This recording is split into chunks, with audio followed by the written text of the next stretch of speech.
নোয়াখালী হাতিয়ায় প্রাকৃতিক দুর্যোগের ক্ষতিগ্রস্ত পরিবারের মাঝে ঢেউটিন চাল, নগদ টাকা ও শুকনো খাবার বিতরণ করা হয়েছে।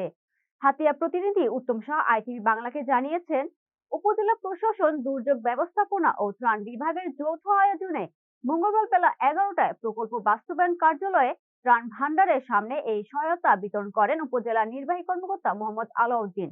এতে 30 পরিবারের মাঝে এক বান্ডিল ঢেউটিন, 15 কেজি চাল এবং 30,000 টাকা করে নগদ চেক বিতরণ করা হয়। এছাড়া উপজেলা নিজুমদ্বীপ ইউনিয়নে 500 ক্ষতিগ্রস্ত পরিবারের মাঝে শুকনো খাবার বিতরণ করা হচ্ছে বলে জানান উপজেলা প্রকল্প বাস্তবায়ন অফিসার।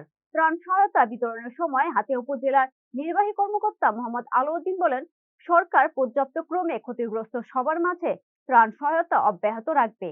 এই জন্য ক্ষতিগ্রস্ত পরিবারগুলোর একটু ধৈর্য ধারণ করতে হবে। এ সময় সংশ্লিষ্ট দপ্তরের কর্মকর্তা ও সাংবাদিকরা উপস্থিত ছিলেন।